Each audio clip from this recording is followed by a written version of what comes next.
በደለችው ብለን እዚህ ላይ አንወጣም። ችግሩ የሚታወቀው ሁለቶች ላይ ነው። ግን አንደኛ ፈርስት ኦፍ ኦል የፈለገ ፋውል ቢሰራ ልጆች ይነገራል እንዴ ጋይስ? እስቲ እንደው ሰልጠን በሉ አንዳንዴ ሰልጠን በሉ።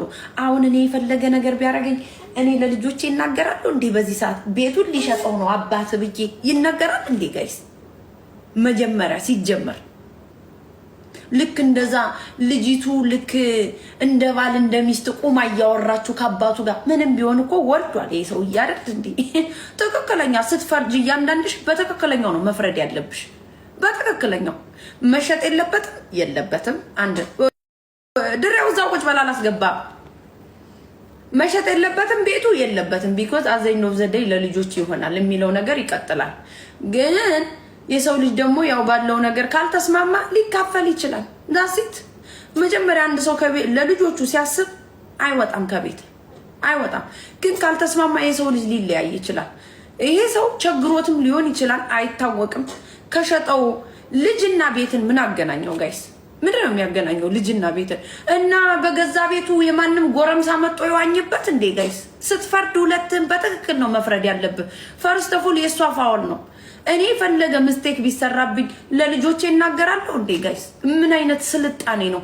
ልጅቷ እንደዛ ወገቧን ይዛ እንደዛ አባትየውን ምንም ቢሆን እኮ የሰው ወልዷል አብሮ ተኝቷል። ስንት ነገር ሆኗል። ስንት መሰሪ ሴቶች እንዳላችሁ ታሪኳን ስንሰማ ያው በእጃችን ነው ገብቷል። እንግዲህ ታሪክ ይወራል። እንግዲህ ሲሰማ ብዙ ነው እንዴ? ብዙ ጌመር ሴቶች እኮ አሉ ጋይስ። ሴት ስለሆንኩ በሴት አልቆምም እኔ። ወንድም ደግሞ ወንድሞች አሉ፣ ልጆች አሉ። ትክክለኛ ሪያሊቲ ማውራት አለብን። ይሄ ሰውዬ ሳምሶን ታደሰ ስናቆ ድቃቃ አዝማሪ መስሏል እኮ። ድቃቃ አዝማሪ መስሏል እኮ። የሰው ልጅ ካልተለያየ የገንዘብ ጉዳይ አይደለም። ኦልሬዲ ሪሌሽንሺፑን ኤግዚት አድርጎ ከሄደ በኋላ አብሮ መኖሩን መርሳት አለብሽ በቃ። አንድ ሰው ሲጀመር ካልተስማማ ይለያያል። በዚህ ማመን አለባችሁ። ግን በዲስሪስፔክት ማመን የለብሽም በቃ። በዲስሪስፔክት ማመን የለባችሁ። ወልዶ የለ 3 ልጅ ለምን 9 አይወልድም?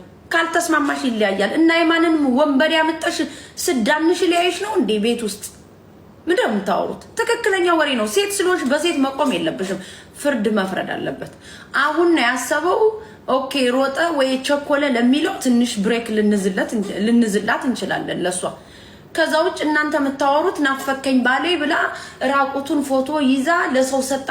ሰው የተዋለደበት ሰው ጋር እንዴት እንደዛ ያደርጋል ጋይስ? እንዴት ነው የምታረጉት? ትክክለኛ ልጆቻችሁን የምትወልዱ ከሆነ እኮ የፈለገ ልጣላ የፈለገ ተለያይ አሳልፈሽ አትሰጣጭም። የፈለገ ነገር